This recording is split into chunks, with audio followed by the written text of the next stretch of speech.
जल्दी करो इफ्तारी का वक्त होने वाला है। साजिद साहिब घड़ी देखते हुए बोले। शरबत बना लिया बेगम? जी बना लिया, बेगम ने जवाब दिया।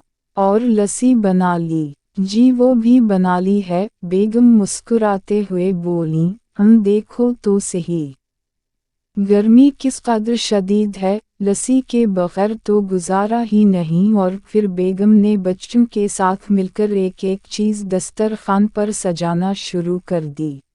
ये पकौड़े, ये समोसे, ये दही बड़े, ये किस्टर्ड, ये चना चाट, ये फ्रूट चाट, लस्सी अलग, रूह अफ़ज़ा का दूध वाला शरबत अलग, और बच्चों की फरमाइश पर कोइस भी बनाया गया। अरे बेगम, खजूरें तो लेकर आओ, खजूर से रोज़ा खोलना तो सुन्नत है भई। जी जी लाती हूँ, धो रही हूँ। ये लजए खजूरें भी आ गईं। दस्तरखान अनवा व इक़साम के खानों से सज गया। बड़े छोटे सब बैठकर रोज़ा खलने का इंतज़ार करने लगे। छोटा बेटा असद कहने लगा, अम्मी चिकन रोल तो बनाए नहीं आपने? बेटा इतना कुछ तो है, अब बाकी कल बना लेंगे, सब कुछ आज ही खाना है क्या? अच्छा ठीक है, लेकिन कल ज़रूर बनाइएगा अम्मी।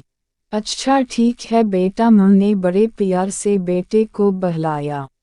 बेगम, सालन क्या बनाया है? नमाज के बाद मैं खाना खाऊंगा घर आकर। साजिद साहिब बेगम से मुखातब होकर बोले। जी जी, सालन भी बना लिया है आपकी पसंद का, कोफ्ते पहले ही बनाकर फ्रिज में रखे हुए थे, बस मिनटों में सालन भी तैयार हो गया है। बेगम फ़ख्र से मुस्कुराएं।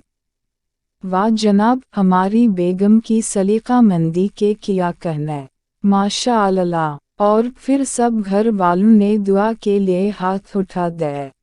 इफ्तार के वक्त रोज़ादार की दुआ कबूल होती है। बस एक दीवार का ही तो फ़र्क था, दीवार के इस पार शकील का घर था सितारा। अरे नेक बख़त कुछ है रोज़ा खोलने के लिए।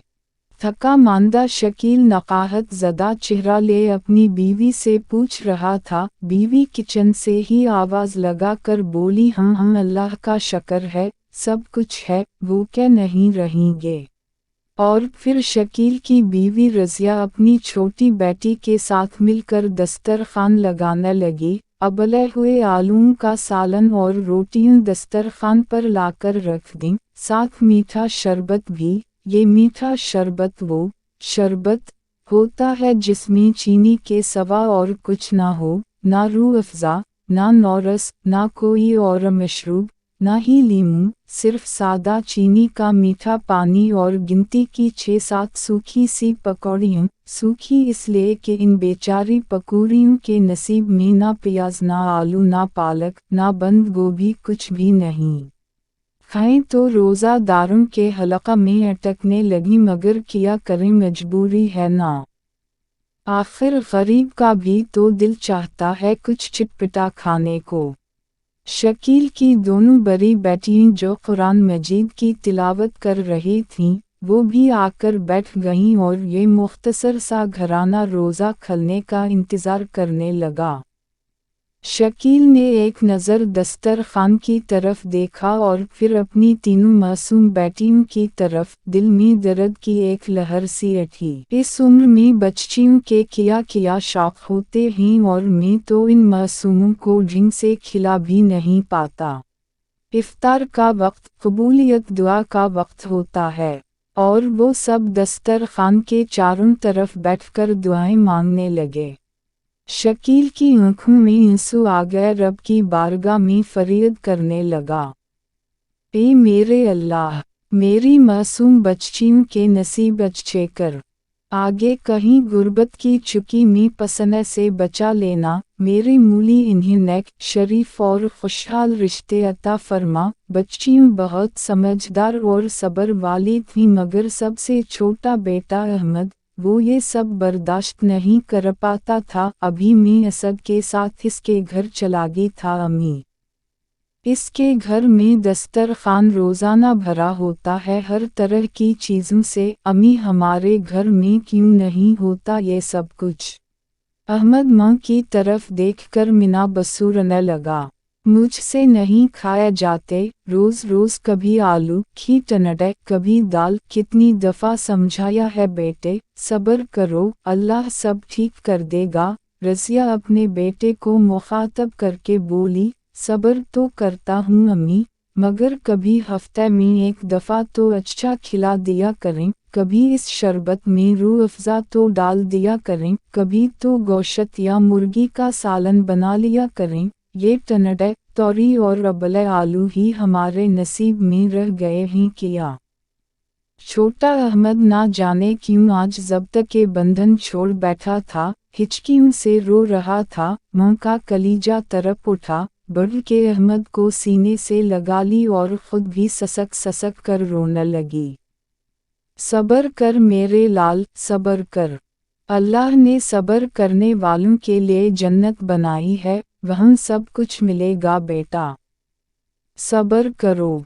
और अहमद मां के सीने से लगा घट घट के हिचकियों भरता रहा। अभी 11-12 साल का ही तो था, मगर रोज़े सब पूरे आ रहे थे इसके। आज ना जाने क्यों ऐसे बिखरा कि संभालना ही मुश्किल हो गया। बच्चा ही तो था, अपने ही जैसे दूसरे इंसानों को ऐश व इशरत में देखकर इसकी समझ में नहीं आता था कि हमें ये सब कुछ क्यों नहीं हासिल। बच्चियों भी अंदर ही अंदर घट रही थीं, हालात को समझती थीं, इसलिए कभी कहती भी ना थी मुँह से कि अम्मी जान। सिर्फ इफ्तारी ही की क्या बात है, सहरी में भी तो सूखी रोटियां नहीं खाई जाती, काश कभी पराठा ही बनाकर खिला दे मुँह। सहरी में 2 चम्मच दही हमें भी मिल जाया करे तो क्या है। पड़ोसन बता रही थी, सहरी में दही खाने से प्यास नहीं लगती। वो अंदर ही अंदर ना जाने क्या क्या सोच रही थीं और छोटी बेटी मुदीहा भी आसमान की तरफ देखने लगी। प्यारे अल्लाह, तो ने तो अपनी किताब कुरान मजीद में जगह जगह फरमाया है, अल्लाह की राह में खर्च करो। अभी तो मैं सूरा बकरा का तर्जमा पढ़ रही थी। तर्जमा: जो लोग अल्लाह की राह में अपना माल खर्च करते हैं, फिर ना तो जिसको दिया इस पर एहसान जताते हैं और ना किसी और तरह इसको अज़ियत पहुंचाते हैं, तो इनके लिए इनके रब के पास इसका सवाब है और क़ियामत के दिन ना तो इनको किसी कसम का खौफ होगा और ना वो गमगीन होंगे। अल्लाह जी, क्या लोग कुरान नहीं पढ़ते? क्या कुरान इनकी समझ में नहीं आता? तो फिर ये लोग क्यों अल्लाह की राह में खर्च नहीं करते? ये लोग क्यों नहीं समझते गरीब का भी तो दिल होता है, ख्वाहिशें होती हैं, कभी कभी तो हमारा भी अच्छा खाने को दिल चाहता है। मेरे प्यारे अल्लाह, मैं तुझसे गिला नहीं कर रही, तो हमें जिस हाल में भी रखे, हम तुझसे राज़ी हैं। मैं तो बस अपने दिल की बातें तुझसे कर रही हूँ, अम्मी से कहूँगी तो और दुखी होंगी न। उसी लिए तुझसे कहती हूँ प्यारे अल्लाह, कुछ अच्छा खाना खाने को बहुत दिल चाह रहा है, बहुत प्यास लगी है मेरे अल्लाह। दूध वाला शरबत पीने को बहुत जी चाह रहा है मेरे प्यारे अल्लाह। तो हमें अपने फजल से दुनिया में भी खिला और आखिरत में भी हमें निमतों भरी ज़िंदगी अता फरमा और हमें अपना फरमान बरदार बना ले। प्यारे अल्लाह, अपने ख़ज़ानों में से हमें बहुत सारी खाने की अच्छी अच्छी चीज़ें अता फरमा। मुदीहा अपनी ही रूम में अल्लाह से बातें किए जा रही थी। घर का हर फर्द अल्लाह के साथ मुनाजात में मसरूफ़ था। इफ्तार से पहले का आधा घंटा यूं ही गुजर गया। अज़ान होने ही वाली थी कि किसी ने दरवाज़ा खटखटाया। शकील ने दरवाज़े पर जाकर देखा तो साजिद साहिब खाने की एक बड़ी सी टिरा लिए खड़े थे, साथ में इनका बेटा भी शरबत का जुग लिए हुए खड़ा था।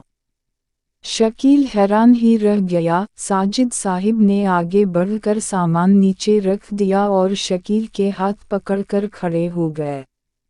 मुझे माफ़ करना दौसत, साथ रहते हुए भी मैं तुम्हारे हुकूक से गाफिल रहा। अभी असद के ज़िद करने पर आइसक्रीम लेने निकला तो गली से गुजरते हुए अहमद की रोती आवाज़ ने मेरे कदम जकड़ लिए। मुझे माफ़ करना मेरे भाई, मैं अज़हद शर्मिंदा हूँ। मैं पीट भर के खाता रहा और पड़ोस की खबर भी ना ली। अल्लाह भी मुझे माफ़ करे। फिर एक लिफाफा भी जेब से निकाल कर शकील की जेब में ज़बरदस्ती डाल दिया। ये मेरी तरफ से तुम्हारे बच्चों के लिए है शकील। इनकी इफ्तार व सेहर की दवत अब बाकी रमज़ान मेरी तरफ से। साजिद साहिब के पलटते ही अजान शुरू हो गई और अहमद खुशी खुशी रूह अफ़ज़ा वाला दूध का शरबत पीने लगा और छोटी मुदीहा वो तो इतनी खुश थी कि बस नहीं चल रहा था अपने प्यारे अल्लाह पर कुर्बान हो जाए। वो कितना करीब है दुखी दिलों के, कोई इसे सच्चे दिल से पुकारे तो सही। रमज़ान तो आपस में रहमत व मुवद्दत और गमखारी का महीना है। अल्लाह को अपनी नेकियां दिखलाने का महीना है। तो फिर कोई है जो अल्लाह की राह में खर्च करे ताकि वो इसे 70 गना बल्कि इससे भी ज़्यादा करके वापस कर दे। और दौड़ो इस बख्शिश की तरफ जो तुम्हारे रब की तरफ से है, और दौड़ो इस जन्नत की तरफ जिसका फैलाव सारे आसमान और ज़मीन हैं, जो तैयार की गई है ऐसे मुत्तकी लोगों के लिए जो अल्लाह की राह में खर्च करते हैं, फराखी में भी और तंगी में भी। सूरा आल इमरान रुकू 14।